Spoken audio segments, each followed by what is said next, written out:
자, 어제 캄보디아 현지에서 열린 현장 국정감사를 마치고 국회의원들이 한국으로 돌아왔습니다. 오늘 아침에 입국한 송원석 국민의힘 원내대표는요, 외교부 장관을 향해서 거취를 결정하라라고 촉구를 했습니다.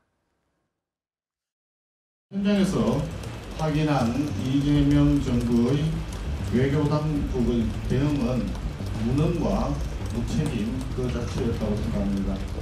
8월 초에 우리 대사관이 고문 사실이 담긴 첫 보고가 외교부 본부에 올라왔음에도 불구하고 2달이 지나도 그 심각성조차 인식하지 못하고 지금도 사태를 관망하고만 있는 무능한 조현 외교부 장관은 이 사태에 대해서 책임을 지고 본인의 거취에 대해서 스스로 판단해야 될 것이라 생각합니다. 자, 들으신 것처럼 이 정부의 대응이 무성의하고 무책임했다. 자, 이 내용을 현지에서 확인을 했다는 건데, 그래서 조현 외교부 장관이 이 책임을 지고 자리에서 물러나야 한다, 이렇게 주장을 하는 겁니다. 자, 이번에 현지에서 국정감사를 벌였는데 거기서 어떤 내용을 어떻게 확인을 했다는 겁니까? 외교부의 해명과 다른 점들이 많았다고요? 그렇습니다. 조현 외교부 장관은 지난 13일에 있었던 국정감사에 출석을 해서 이 캄보디아 사태의 심각성을 인지한 것이 바로 그 전주였다라고 답했습니다. 그러니까 고문과 감금, 폭행과 같은 단순히 일반 사건을 넘어서서 어떤 집단적인 범죄 조직과 관련성을 인식한 건 비교적 최근이라는 답변이었는데요. 그런데 이번에 새로 알려진 바에 따르면 대사관에서는 이 피해자가 사망한 시점, 그러니까 8월에 이미 외교부에 관련된 공문을 보냈었고, 그 공문에는 폭행으로 인한 심장마비라는 그 사인까지도 기재가 되었다는 겁니다. 네.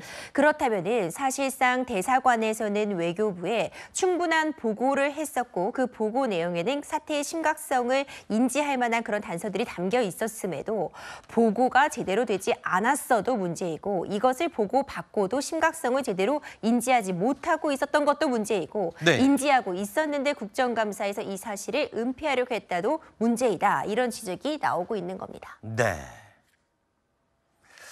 자, 어제 외통위 국정감사에서는요, 주 캄보디아 대사가 불려 나와서 아주 호되게 질타를 당했습니다. 어떤 내용이었는지 다시 한번 보여드리겠습니다. 캄보디아 들어오는 국민과 나가는 국민에 대한 파악을 하고 계시죠? 나가는 인원에 대해서는 공표된 자료가 없어서 단속했던 국적별 인원에 대해서는 캄보디아 정부와 협의해서 관련 정보를 받아줄 수 있도록.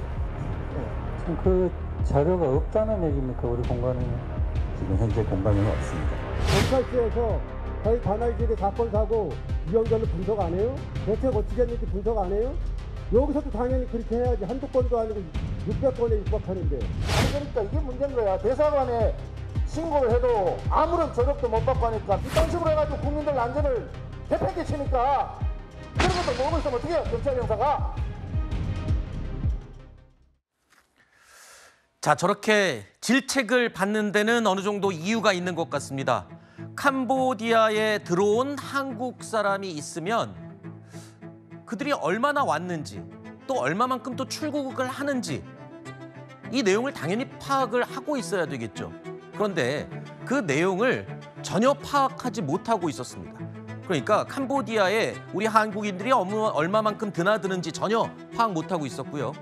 또 한 가지, 캄보디아 이 범죄자 단속됐던 이 범죄 단속에 잡혔던 국적별 인원을 파악했냐, 이것도 중요하죠. 우리 한국 사람이 몇 명이 이 단속에 걸렸는지를 알아야 될 텐데 자료가 없답니다. 파악이 아니라 아예 자료가 없고요. 또 캄보디아에서 민간단체가 한국인을 대상으로 한 범죄들, 이 범죄들이 얼마나 많은지 추적을 하고 있거든요. 민간단체가요. 그렇다면 정부가 정보를 얻으려면 이런 민간단체와 좀 소통을 해서 적극적으로 내용을 좀 파악을 해야 될 텐데, 그 민간단체와도 소통하지 않고 있습니다. 오히려 이 민간단체가 하는 일이 정부가 해야 될 일이겠죠.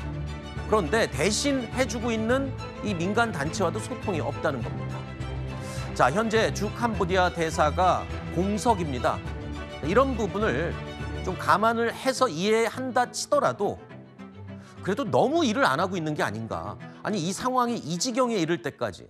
그리고 이게 처음이 아니잖아요. 계속 말이 나왔던 건데 그동안 인지를 하고 있으면서도 전혀 파악을 하지 않고 있었다는 게 이번에 다 드러났습니다. 그렇습니다. 이 캄보디아에서 벌어진 일입니다. 우리나라 사법 체계가 통하지 않는 지역이기 때문에 수사나 자국민 보호에 어려움이 있는 건 당연합니다. 그렇기 때문에 대사관이라는 곳이 존재하는 것이고요. 캄보디아 현지와 그리고 이 캄보디아에서 일어나고 있는 한국인 피해자들을 적극적으로 연결해주고 중개하는 역할을 해야 하는 곳이 바로 대사관입니다.